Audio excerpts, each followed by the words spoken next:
மும்பையில அஸ்னைன் வரைகர் அப்படின்ற ஒரு நபர் ஒரே நைட்ல அவங்க குடும்பத்துல இருக்கிற 14 பேர்த்த கொன்னு சுடுகாடா மாத்தின ஒரு பயங்கரமான சைக்கோ கில்லரை பத்தி தான் இன்றைய காணொலியில முழுசா பார்க்க போறேங்க.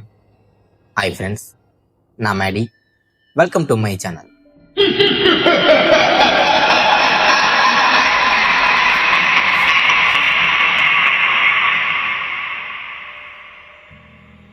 நான் முன்னாடியே சொன்ன மாதிரி இந்தியாவில் உள்ள மும்பை மாநிலத்துல 2016 காலகட்டத்துல கசர் படாபி அப்படின்ற ஒரு பகுதியில் நடந்ததாங்க இந்த ஒரு பயங்கரமான சம்பவம். அப்படி என்ன நடந்துச்சு அப்படின்னா, கசர் படாபி அப்படின்ற அந்த பகுதியில அஸ்னைன் வரைகர் அப்படின்ற 35 வயதுக்க ஒரு ஆண்மகன் வாழ்ந்துட்டு இருந்திருக்காருங்க. அந்த நபரை பத்தி சொல்லணும் அப்படின்னா, நல்ல ஒரு அமைதியான ஒரு பர்சனுங்க. அந்த பகுதியில அக்கௌண்டண்டா வேலை பார்த்துட்டு இருந்திருக்காருங்க. இவங்க குடும்பத்தை பத்தி சொல்லணும் அப்படின்னா, ஒரு பெரிய குடும்பங்க. அது மட்டும் இல்லாம பொருளாதாரத்துல நல்ல உயர்ந்த ஒரு குடும்பம்னே சொல்லாங்க. சுத்தி இருக்கிற ஊர் மக்கள் எல்லாமே இவங்க குடும்பத்தை நல்ல மரியாதையோடு பார்ப்பாங்களாமாங்க. அது மட்டும் இல்ல, அஸ்னைன் அப்படின்ற அந்த நபர் முன்னாடியே சொன்ன மாதிரி ஒரு பெரிய குடும்பங்க. ஒரு பெரிய வீட்டுல அஸ்னைனுக்கு அப்பா அம்மா, அஸ்னைனுக்கு கூட பிறந்த 7 சகோதரிகள் இருக்காங்க. அதுல 3 சகோதரிகளுக்கு திருமணம் ஆயிடுச்சுங்க. அஸ்னைன் அப்படின்ற அந்த நபருக்கு திருமணமாகி மனைவியை ஒருத்தங்கன்றாங்க. 6 மாதத்துல ஒரு பெண் குழந்தையும் 4 மாதத்துல ஒரு பெண் குழந்தையும் சொல்லிட்டு ஒரு பெரிய குடும்பமா வாழ்ந்துட்டு இருக்காங்க. வெளியே இருந்து பார்க்கும்போது இவங்க குடும்பம் சந்தோஷமா வாழ்ந்துட்டு இருக்கிற மாதிரி தாங்க தெரியும். ஆனா இவங்க 4 சவத்துக்குள்ள ஒரு நரக வாழ்க்கை வாழ்றாங்க அப்படின்னு சொல்லிட்டு யாருக்குமே தெரியாதுங்க. இந்த அஸ்னைன் வரைகர் அப்படின்ற இந்த நபர் அக்கௌண்டண்டா வேலை செஞ்சுட்டு இருக்கும் போதே பிசினஸ் ஸ்டார்ட் பண்ணலாம் அப்படின்னு சொல்லிட்டு ஒரு முடிவு எடுக்கிறாருங்க. அதுக்காக வீட்டுல இருந்து அவங்க அப்பா அம்மா கிட்ட 45 லட்சம் பக்கம் பணம் வாங்குறாருங்க. பணம் வாங்கி ரொம்ப வருஷம் ஆகியும் கூட அஸ்னைன் அப்படின்ற அந்த நபர் பிசினஸ் ஸ்டார்ட் பண்ணவே இல்லைங்க. அதனால அவங்க அப்பா அம்மா அஸ்னைன்கிட்ட கேள்விகள் எழுப்ப ஆரம்பிக்கிறாங்க. நாங்க பல லட்சம் பணம் கொடுத்தமேடா, ஆனா நீ பிசினஸ் ஸ்டார்ட் பண்ணல, பணத்தை என்ன பண்ண, கண்ணில் காட்டு அப்படின்னு சொல்லிட்டு கேள்வி எழுப்ப ஆரம்பிக்கிறாங்க. அதனால அஸ்னைன் பயங்கரமா கோவம் படுறாருங்க. அந்த கேள்விகள் கேட்டாவே பயங்கர கோவப்பட்டது மட்டும் இல்லாம அதை மறுத்துக்கிட்டே இருக்கிறாங்க. ஒரு வழியா அவங்க வீட்டுல என்ன சொல்றாங்க அப்படின்னா, ஏதோ பண்றா அப்படின்னு சொல்லி விட்டுறாங்க. இருந்தாலும் அஸ்னைன் அப்படின்ற அந்த நபர் மனதளவுல ரொம்பவுமே பாதிக்கப்பட்டிருக்காருங்க. ப்ரெஷர் அதிகமாகவே இருக்குன்னு சொல்லலாம். அதே டைம்ல தான் அஸ்னைன் அப்படின்ற அந்த நபரோட அப்பா அம்மா என்ன பண்றாங்க அப்படின்னா, கொஞ்சம் வயசானவங்களா இருந்திருக்காங்க. அதனால அஸ்னைனை கூப்பிட்டு அவங்க 7 சகோதரிலையும் உட்கார வச்சு முடிவு ஒண்ணு எடுக்கிறாருங்க. அது என்ன முடிவு அப்படின்னா, 7 சகோதரிலையும் பக்கத்துல உட்கார வச்சு அஸ்னைன் அப்படின்ற அந்த நபரையும் பக்கத்துல உட்கார வச்சு, நம்ம சொத்துல ஒரு பங்கை வித்தரலான்னு முடிவு பண்றேன். அந்த ஒரு பங்கை வித்துட்டு வீட்டுல இருக்கிற சின்ன சின்ன கடன்லாம் அடைச்சதுக்கு அப்புறம் இந்த சொத்தை 8 பேருக்கு சரிசமமா பிரிச்சு தரலாம் அப்படின்னு சொல்லிட்டு முடிவு பண்ணிருக்கேன் அப்படின்னு சொல்லிட்டு அஸ்னைனோட அப்பா சொல்றாருங்க. அதை கேட்ட உடனே 7 சகோதரிகளுக்கும் ரொம்பவுமே சந்தோஷமாயிருக்குங்க. ஆனா இந்த அஸ்னைன் அப்படின்ற இந்த நபருக்கு சந்தோஷமே இல்லைங்க. இந்த மொத்த சொத்துமே இந்த பெண் சகோதரிகளுக்கு போகக்கூடாது, எனக்கு மட்டும்தான் வரும்னு சொல்லிட்டு ரொம்ப ஆத்திரமா அங்க வாக்குவாதமும் நடக்குதுங்க. இருந்தாலும் அவங்க அப்பா விடுற மாதிரி இல்லைங்க. 8 பேருக்கு சரிசமமா பிரிச்சு தரேன் அப்படின்னு தான் சொல்லியிருக்காரு. இதுல ஒரு குறிப்பிடப்பட வேண்டிய விஷயம் என்ன அப்படின்னா, அஸ்னைன் வரைகர் பிசினஸ்க்காக ஒரு 45 லட்சம் வீட்டுல பணம் வாங்கினார்ல, அந்த பணத்தை மொத்தையுமே ஸ்டாக் மார்க்கெட்ல போட்டு பெரிய லெவல்ல க்ரோ ஆயிரலாம் அப்படின்னு சொல்லிட்டு முடிவு பண்ணியிருக்காருங்க. ஆனா அவரோட கெட்ட நேரம் அவரோட மொத்த பணமுமே லாஸ் ஆயிடுச்சுங்க. அதனாலதான் வீட்டுல அவங்க அப்பா அம்மா கேள்வி கேட்டுமே பதில் சொல்ல முடியாம திணறிட்டு இருந்திருக்காருங்க. ஆனா இந்த அஸ்னைனுக்கு தன் சகோதரிகளுக்கு தன் அப்பா சொத்துக்களை பிரிச்சு தரதுல விருப்பம் இல்லாதனால பயங்கர கோவத்திலையும் ஆத்திரத்திலையும் ஒரு பயங்கரமான ஒரு முடிவு ஒண்ணு எடுக்காருங்க.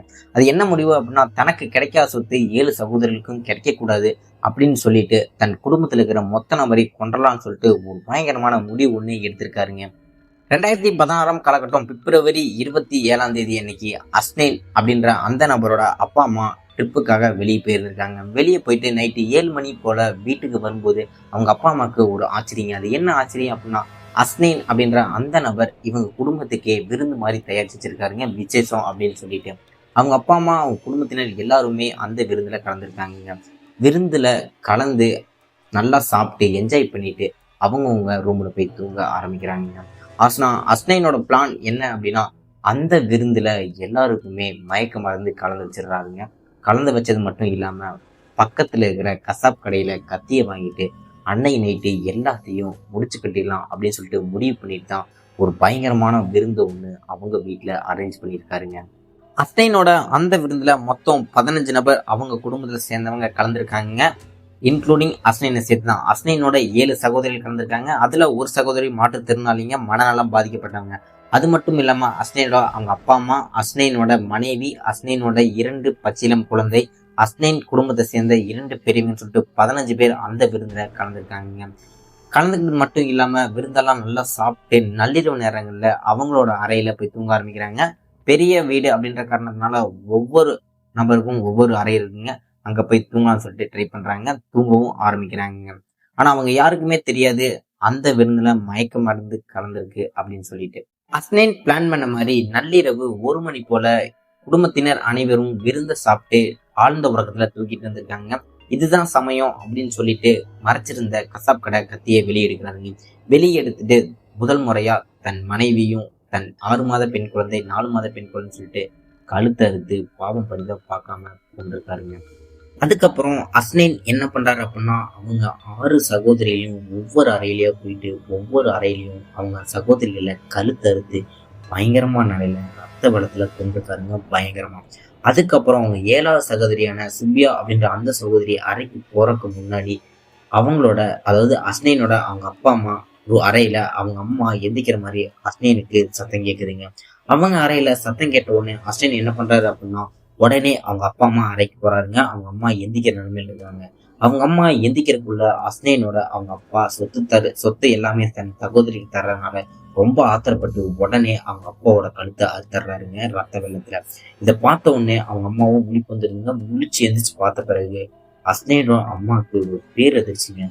அஸ்னைன் கையில கத்தி வச்சுட்டு தன் அப்பாவை கொண்டதை பார்த்து அவங்களால ஏற்றுக்கொள்ளவே முடியலைங்க. ரொம்பவுமே பயந்து போயிடுறாங்க.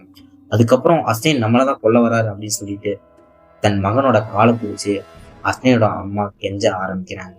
அந்த டைம்ல சுபியா அப்படின்னு சொல்லிட்டு அஸ்னைனோட சகோதரி முழிச்சிடுறாங்க. ஏதோ சத்தம் கேக்குது அப்படின்னு சொல்லிட்டு முழிச்சு எந்திரிச்சு அவங்க அறையை விட்டு வெளியே வந்து பார்க்கும்போது அவங்க சகோதரிக்கு ஒரு பேர் அதிர்ச்சிங்க. ஒவ்வொரு அறையிலையும் ரத்த வெள்ளம் தெரிச்சு போய் கிடக்குதுங்க. ரத்தம் பயங்கரமா இருக்கு. ஒவ்வொருத்தரும் இறந்து போறதை பார்த்து தன் வாழ்க்கையில பார்க்க முடியாத காட்சியை அப்பதான் முதல் முறையா சுபியா பாக்குறாங்க. பார்த்தது மட்டும் இல்லாம பயங்கரமா பயந்து போயிடுறாங்க. பயந்து போனது மட்டும் இல்லாம அல்லா அம்மா அப்படின்னு சொல்லிட்டு சத்தம் கேட்குதுங்க. அவங்களோட சகோதரியான பகதூர் அப்படின்னு சொல்லிட்டு மனநலம் பாதிக்கப்பட்ட அந்த பெண்மணி தான் கத்துறாங்க அப்படின்னு சொல்லிட்டு தான் வெளியே எந்திரிச்சு வந்திருக்காங்க. அவங்க வெளியே எந்திரிச்சு வரும்போது அவங்களோட அறையில சத்தம் கேட்குறீங்க. பக்கத்துல சகோதரி அந்த சுபியான்ற சகோதரியான அவங்க அப்பா அம்மா அறையில தான் சத்தம் கேட்குது. கிட்ட போய் பார்க்கும்போது அவங்க அம்மா அஸ்னைனோட காலை பிடிச்சி கெஞ்சுறாங்க. என்னை விட்டுருப்பா நான் உன்னோட அம்மால அப்படின்னு சொல்லிட்டு ரொம்ப பாவப்பட்டு அம்மா அழுதுருக்காங்க. ஆனா அந்த பாவம் பரிதாபம் எதுவுமே அஸ்னைன் அப்படின்ற அந்த நபர் பார்க்கலீங்க. உடனே அவங்க அம்மா கழுத்தை அறுத்துறாங்க. அடுத்த உடனே அந்த சத்தம் சுபியா அப்படின்ற இந்த பெண்மணி கேட்டிருக்கீங்க அஸ்னைனோட சகோதரிக்கு.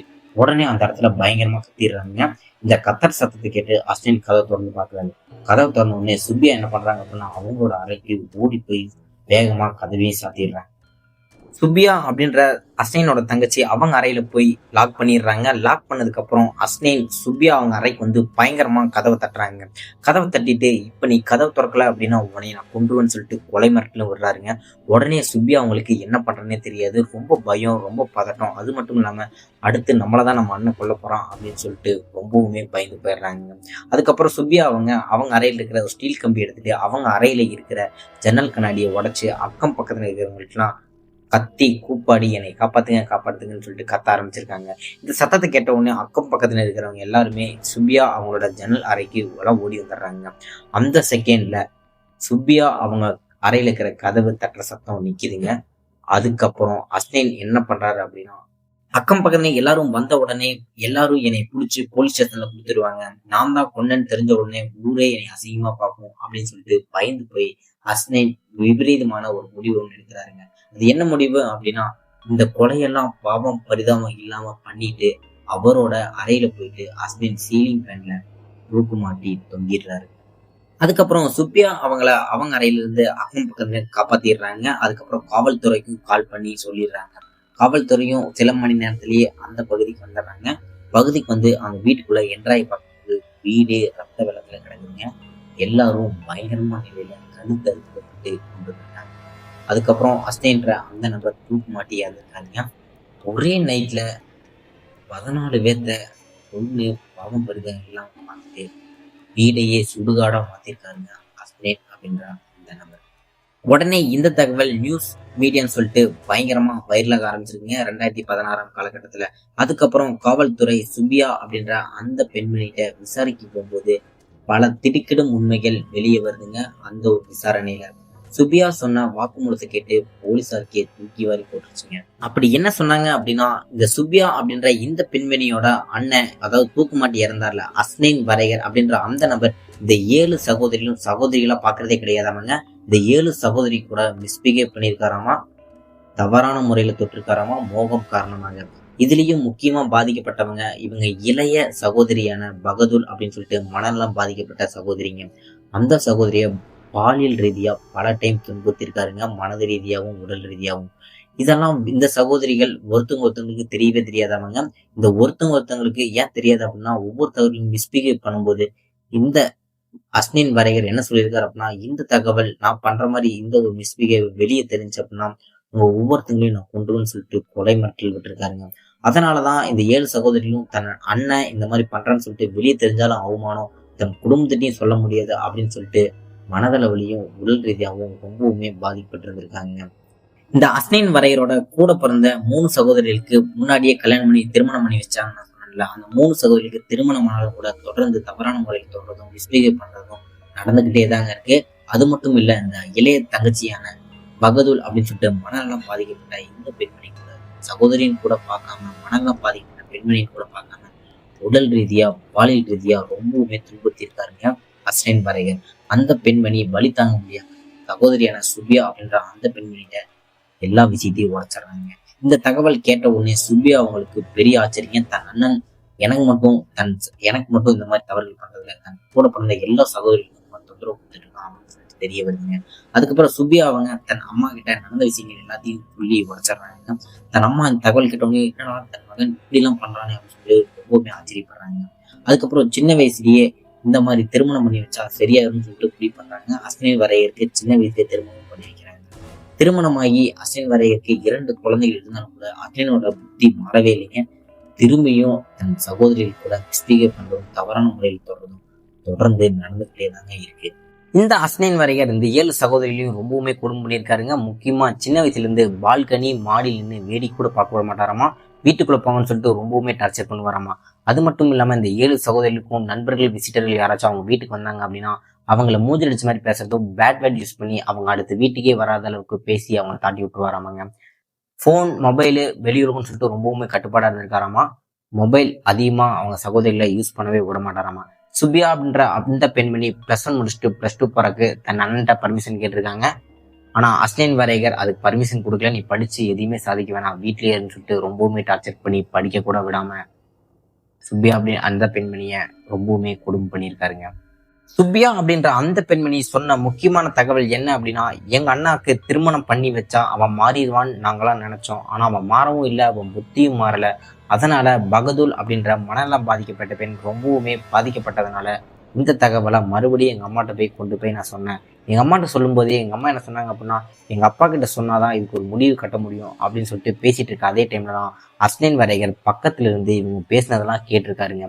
கேட்டதுக்கு அப்புறம் தான் இப்படியே விட்டோம் அப்படின்னா நம்மளுக்கு அசிங்கமாயிருன்னு சொல்லிட்டு ரொம்பவுமே பயந்து போய் ரொம்ப மோசமான பயங்கரமான ஒரு முடிவை அன்னைக்கு எடுத்திருக்காருங்க. அதுக்கப்புறம் அஸ்னைன் வரைகர் பிளான் பண்ண மாதிரி உணவுல மயக்க மருந்து கலந்து மயக்கமடி செஞ்சு ஒவ்வொருத்தரா கொள்றதுக்கு ஆரம்பிச்சிருக்காருங்க. துரதிருஷ்டவசமா சுபியா அப்படின்ற அந்த பெண்மணி மட்டும் தப்பிச்சிட்டாங்க. ஆனா அஸ்னைன் வரைகரோட பிளான் என்ன அப்படின்னா, எல்லாத்தையும் கொன்ன பிறகு தானும் தூக்கு மாட்டி இறந்துரும்னு சொல்லிட்டு தான் முடிவு பண்ணியிருக்காருங்க. அதுக்கு காரணம் எப்படியோ நம்ம கொலை பண்ணிட்டு வெளியே போக முடியாது, வெளியே போனாலும் போலீஸ் அவங்களை பிடிச்சிருவாங்க, வாழ்நாள் முழுதும் சிறையில தான் இருக்கும்னு சொல்லிட்டு ஏற்கனவே அவர் யோசிச்சுதான் அவரும் தூக்கு மாட்டி இறந்திருக்காருங்க. சின்ன வயசுல இருந்து சந்தோஷமா வாழ்ந்த குடும்பத்தை ஒரே இரவுல சுடுகாடா மாத்திருக்காருங்க அஸ்னைன் வரைகர். இதுக்கு எல்லாத்துக்கும் முக்கியமான காரணம் தான் செஞ்ச தவறு வெளியே தெரிஞ்சிடக்கூடாது அப்படின்ற காரணத்தினால்தான் ஒரே இரவுல சிதைச்சிருக்காருங்க அஸ்னைன் வரைகர். எப்படியோ சுபியா அப்படின்ற சகோதரி மட்டும் தப்பிச்சிருக்காங்க. அவங்க தப்பிச்சதுனாலதான் இந்த உண்மைகள் வெளியே வந்திருக்குங்க. இதுலயும் ரொம்ப கொடுமையான விஷயம் என்ன அப்படின்னா, பச்சிலம் குழந்தைகள் கூட பார்க்காம தன் குழந்தைகளை கொண்டிருக்காருங்க. அதுலயும் ரொம்ப கொடுமையான விஷயம் என்ன அப்படின்னா, தன் சகோதரியும் மனநலம் பாதிக்கப்பட்டவங்க மாற்றுத்திறனாளின்னு கூட தெரிஞ்சும் மிஸ்பிஹேவ் பண்ணியிருக்காருங்க, பாலியல் ரீதியா துன்புறுத்திருக்காரு. இதுல இருந்தே தெரியுது அஸ்னைன் வரைகர் ஒரு பயங்கரமான சைக்கோ அப்படின்னு சொல்லிட்டு. ஆனா இந்த சம்பவம் முடிஞ்சதுக்கு அப்புறம் இப்ப வரைக்கும் அந்த வீடு ஒரு பேய் வீடு அப்படின்ற மாதிரி தாங்க பார்த்துட்டு இருக்காங்க அதை சுற்றி இருக்கிறவங்க எல்லாருமே. இரவு நேரங்களில் மரண ஓலங்களும் அழுகுறலும் அந்த வீட்டில் கேட்குமாமாங்க. அதனாலேயே அந்த வீட்டு பக்கம் அந்த ஊர் மக்கள் போறக்கே பயப்படுவாங்க. இந்த சம்பவத்து மூலம் நம்ம தெரிஞ்சுக்க வேண்டிய விஷயம் என்ன அப்படின்னா, தமிழ்நாடா இருக்கட்டும் இந்தியாவா இருக்கட்டும் சில குடும்பங்கள்ல அசைன் வரைகிற மாதிரி மிஸ்பிஹேவ் பண்ற மாதிரி நபர்கள் இருக்கதாங்க செய்யறாங்க. அதெல்லாம் வெளியே தெரியாதுதான் உண்மை. ஆனா அண்ணனா இருக்கட்டும் தம்பியா இருக்கட்டும் தப்பு செஞ்சா தப்பு தாங்க. மிஸ்பிஹேவ் பண்ற மாதிரி தொட்டாலும் மிகப்பெரிய தப்பு தான். தைரியமா அப்பா அம்மாட்ட போய் கம்ப்ளைண்ட் பண்ணுங்க. அப்பா அம்மாட்ட கம்ப்ளைண்ட் பண்ணியும் அவன் சேஞ்ச் ஆகலை அப்படின்னா போலீஸ் ஸ்டேஷன்ல போய் கம்ப்ளைண்ட் கொடுங்க. லீகலா ஆக்ஷன் எடுப்பாங்க. அப்பனாதான் அவங்க மாறக்கு வாய்ப்புகள் இருக்குங்க. இல்லை அப்படின்னா இந்த மாதிரி விபரீதமான முடிவுகள் கொண்டு போய் முடியிருக்கும் வாய்ப்புகள் இருக்குன்னு சொல்லிட்டு இந்த ஒரு சம்பவம் எடுத்துக்காட்டுங்க. இந்த ஒரு சம்பவத்தை பத்தி உங்களோட கருத்துக்கள்னு சொல்லிட்டு கமெண்ட் பாக்ஸ்ல கமெண்ட் பண்ணுங்க. அடுத்த ஒரு த்ரில்லிங்கான கிரைம் ஸ்டோரியோட சந்திக்கும் வரை நான் உங்கள் மேடி.